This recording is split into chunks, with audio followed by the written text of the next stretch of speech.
जय हिंद बच्चों। हम क्लास 10 से ऐसे महत्वपूर्ण वीवीआई क्वेश्चन को देखने वाले हैं जो आने वाले एग्जाम में बहुत ही इंपॉर्टेंट है। लगभग इस सेट से लगभग 12 से 15 क्वेश्चन आ ही जाएंगे। चलिए देखते हैं पहला क्वेश्चन। पहला क्वेश्चन है, राष्ट्रवाद की पहली अभिव्यक्ति किस क्रांति के साथ हुआ? यानी कि राष्ट्रवाद जो शुरुआत हुआ था उसकी किस क्रांति के साथ उसको शुरुआत माना जाता है? पहला है फ्रांसीसी क्रांति। फ्रांसीसी क्रांति से इसकी शुरुआत को माना जाता है। अगला क्वेश्चन देखते हैं। दूसरा क्वेश्चन है, रक्त और लोह की नीति का आकलन किसने किया था? रक्त और लोह की नीति किसके द्वारा अपनाया गया था? बिस्मार्क के द्वारा। Option number B. अगला क्वेश्चन देखते हैं। हिंद स्वराज किसके द्वारा लिखा गया? हिंद स्वराज जो पुस्तक है वह किसके द्वारा लिखा गया था? Option number B, Mahatma Gandhi के द्वारा। अगला क्वेश्चन देखते हैं। जलियांवाला बाग नरसंहार कहाँ हुआ था? क्रूर जलियांवाला बाग नरसंहार कहाँ हुआ था? अमृतसर में। Option number A. अगला क्वेश्चन देखते हैं। सिल्क रूट का अर्थ क्या है? यानी सिल्क रूट का अर्थ क्या है?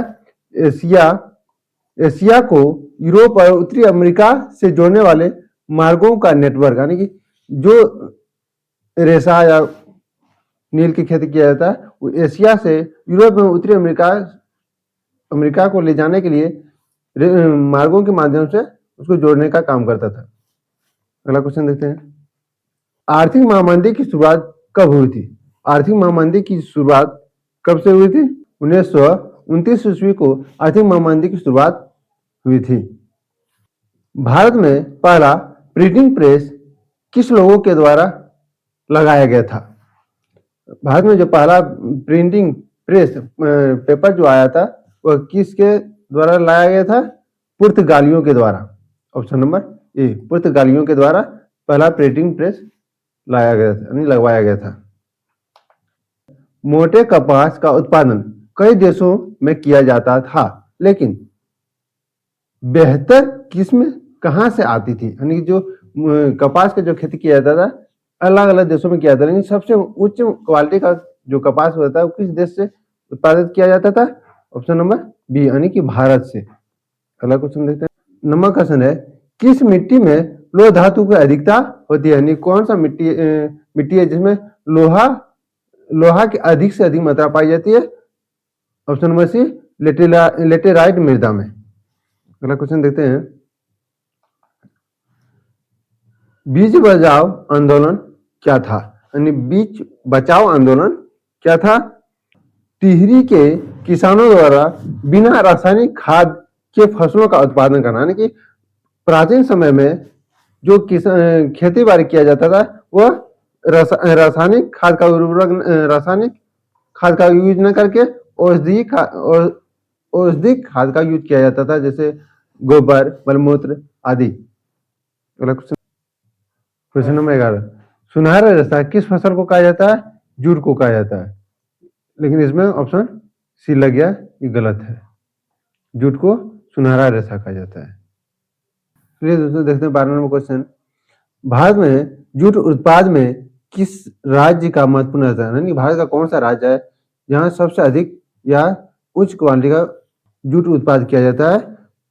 पश्चिम बंगाल। ऑप्शन नंबर बी, पश्चिम बंगाल सबसे अधिक या उच्च क्वालिटी का जूट का उत्पादन किया जाता है। अगला क्वेश्चन देखते हैं।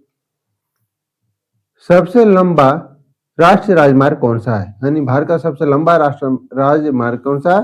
यानी इस ऑप्शन के अनुसार ऑप्शन नंबर बी, राष्ट्रीय राजमार्ग 7। यानी कि ऐसे पूरे भारत का नेशनल हाईवे देखा जाए, राष्ट्रीय राजमार्ग देखा जाए, NH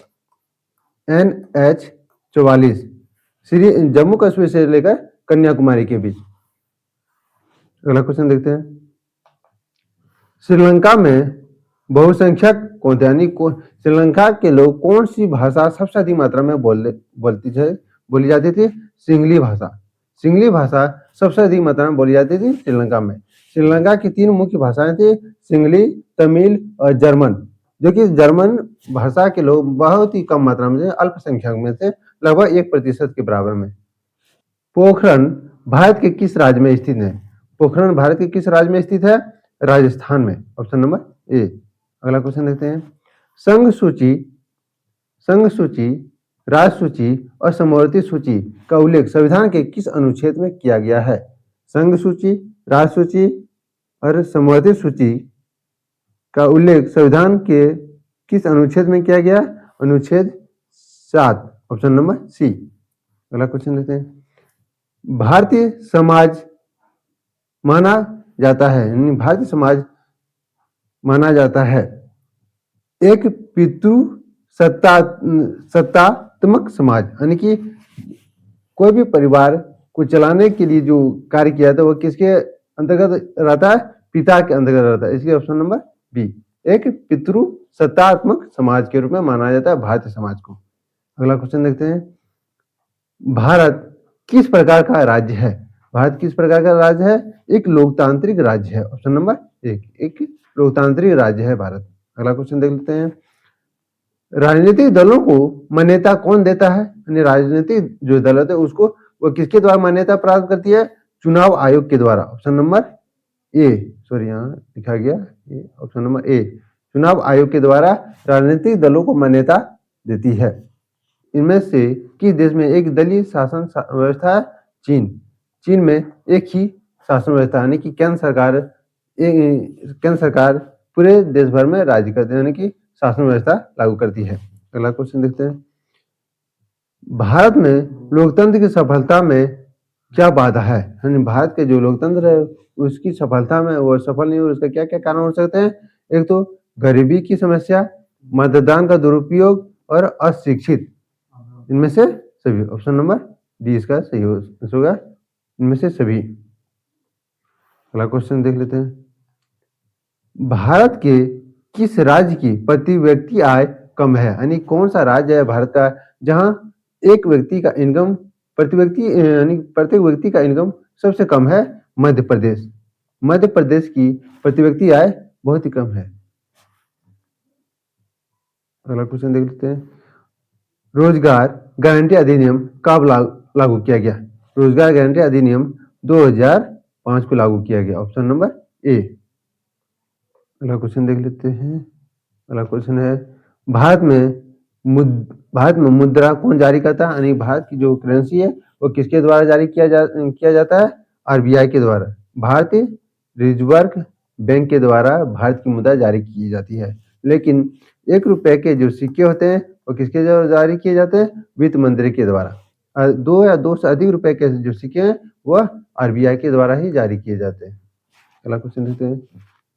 कागज से बनी मुद्रा क्या कहलाती है? जो कागज से जो मुद्रा बनाई जाती है यानी पैसा बनाया जाता है उसको क्या बोलते हैं? उसको बोला जाता है पत्र मुद्रा। ऑप्शन में ए। अगला क्वेश्चन देख लेते हैं। सूचना का अधिकार अधिनियम कब पारित किया गया? यानी सूचना का अधिकार अधिनियम किस वर्ष पारित हुआ था? 2005, यानी अक्टूबर 2005 में सूचना का अधिकार अधिनियम पारित हुआ था। यूरोप में किस समूहों के द्वारा राष्ट्र की शक्ति बढ़ाने और राजनीतिक वर्चस्व हासिल करने के लिए अक्सर राष्ट्रवादी भावना को संगठित किया जाता था? कौन सा यूरोप के किस समूह के द्वारा राष्ट्र की शक्ति बढ़ाने और राजनीतिक वर्चस्व हासिल करने के लिए राष्ट्रवादी भावना को संगठित किया जाता था? रूढ़िवादी। ऑप्शन नंबर ए, रूढ़िवादी को संगठित किया जाता था। प्रथम विश्व युद्ध में रक्षा व्यय में भारी इजाफा होने के कारण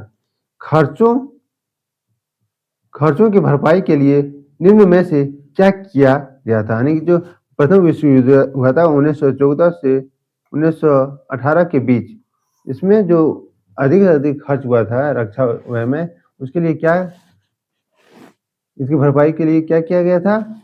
युद्ध के नाम पर कर्ज लिए गए थे, यानी युद्ध के नाम पर कर्ज का ब्यौरा दिया गया था। अगला क्वेश्चन देख लेते हैं। Question number 29। जर्मनी के एकीकरण में प्रमुख भूमिका निभाने वाले बिस्मार्क कहाँ के चांसलर थे? जर्मनी का जो एकीकरण हो रहा था उसमें जो बिस्मार्क थे वो कहाँ के चांसलर थे? प्रेसा के। ऑप्शन नंबर सी, प्रेसा के चांसलर थे बिस्मार्क। जर्मनी के एकीकरण के समय। अगला क्वेश्चन देख लेते हैं। चोरी चोरा में हिंसात्मक घटना के कारण महात्मा गांधी ने किस आंदोलन को वापस ले लिया था?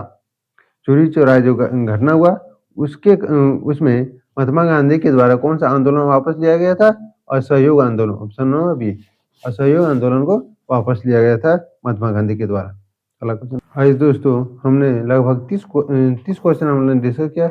इसमें से जो 7 फरवरी को जो एग्जाम है उसमें से लगभग 12 से 15 क्वेश्चन इसी सेट से आएगा। अगला जो इम्पोर्टेंट क्वेश्चन देंगे नेक्स्ट वीडियो में देंगे, जो उससे भी 10 से 15 क्वेश्चन आ जाएंगे। लगभग 24-25 क्वेश्चन 2 सेट में, और एक लास्ट सेट देंगे उसमें से 8 से 10 क्वेश्चन उसमें आएगा। इस तरह हम 3 सेट को पूरी तरह से कंप्लीट करें, जो लगभग 30 क्वेश्चन में से आपका 99.99% आपका आ ही जाएगा इसी से। Thank you.